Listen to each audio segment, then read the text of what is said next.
Yes, I am Taiwo. And I am Kehinde.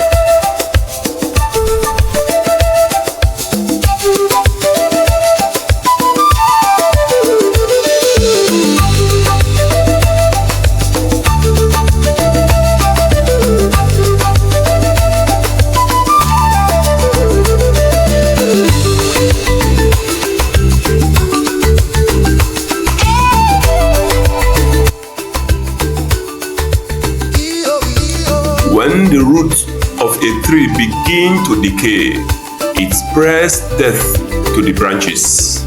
For generations uncounted, the village of Arowa lived like a story elders loved to tell by the moonlight.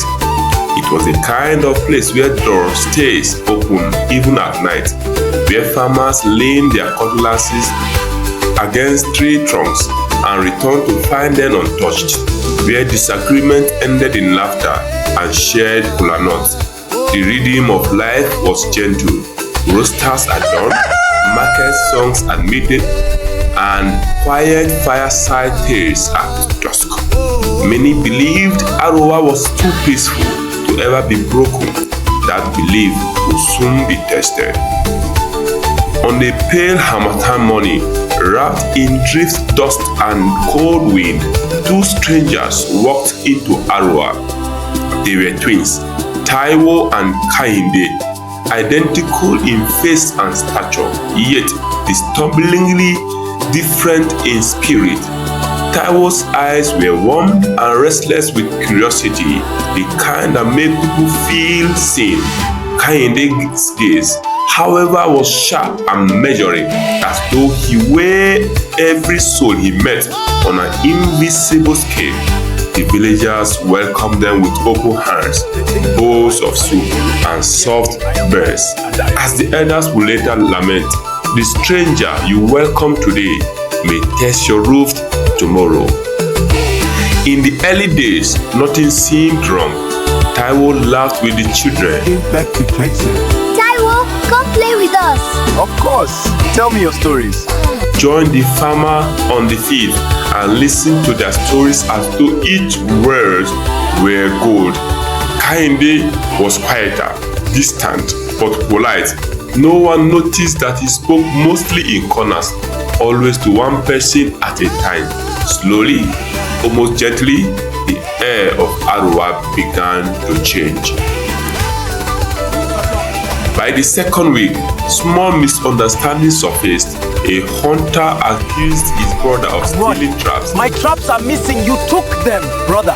That is a lie. A woman swore her closest friend had insulted her child. These were minor sparks, easily quenched, also it seemed. By the third week, the sparks had grown into persistent flames. Neighbors stopped sharing waters. Childhood friends avoided one another in the market. At night, whispers replaced songs. Investigation later revealed a frightening pattern. Taiwo gathered stories under the mask of friendship. Kehinde reshaped those stories into weapons. To one man he would say, "Your brother laughed at your poverty." To another man, "Your friends plan to take your land." Each message was delivered softly with enough truth to feel real and enough poison to make it deadly. The mouth has no luck, and either side afterward, but some tongues are sharper than knives. From outside, Taiwo looked innocent, always present with where laughter once lived, always carrying another person's secret unknowingly into corruption. Kehinde, however, mastered the art of silence and shadow. By the time his victims realized they had been deceived, the fire was already burning. The village council recorded that within 1 month of the twins' arrival, Arowa witnessed more conflict than it has seen in 10 years. Argument broke out in the square. Families split into rival clans. Even the elders' guidance of reason found themselves divided. It was as though a strange sickness had entered in the village bloodstream. Then came the day of confrontation. It began with a fight between two brothers, men who had shared one roof since birth. Their quarrel turned physical. Fists flew, blood stained the dusk, and the watching crowd fell into stunned silence. For Arowa, it was a moment of collective shock. Fights were rare, but this was something darker. The council summoned every household to the square. Under the harsh afternoon sun, voices rose in anger and desperation. One by one, villagers accused each other. Yet each accusation traced back to words they had heard. As the elders listened carefully, a chilling realization emerged. Nearly every harmful word, every rumor, every seed of hatred had come from either Taiwo or Kehinde. They were called forward. Taiwo stepped into the open, trembling. His voice broke as he spoke.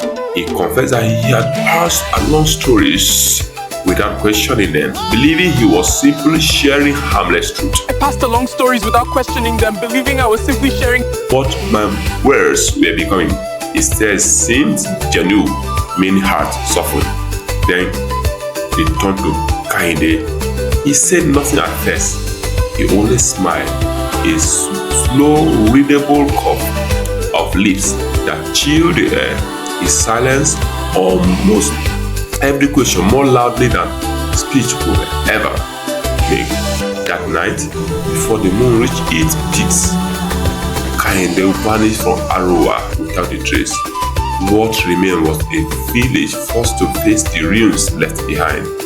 The days that followed, reconciliation was attempted, but healing proved slow and painful. Some families recovered, others were permanently fractured. Trust, once broken, returned only in pieces. As the elder gathered what was left of their wisdom, they concluded with heavy heart. Evil entered through gossip and stayed through silence. Years later, when historians and oral record keepers returned to study the tragedy of Arowa, they would describe it not as an invasion of weapons, but as an invasion of words. No army marched into the village, no fire was set by his hand, yet destruction still came. Taiwo remained in Arowa, changed forever. He became quieter, more cautious. He spent his life repairing what he could, helping family reconcile, warning youth about careless speech. Teaching children that intentions do not erase consequences. He carried guilt like a lifelong scar. As for Kehinde, stories differ. Some say he moved on to another village. Others claim he met his end in an unseen way. But in Arowa, his name became a warning, not a memory. Today, elders still sit beside the old Iroko tree and tell the story with trembling voices, and they always end the tale the same way. Not every twin brings blessing, and not every danger arrives with noise.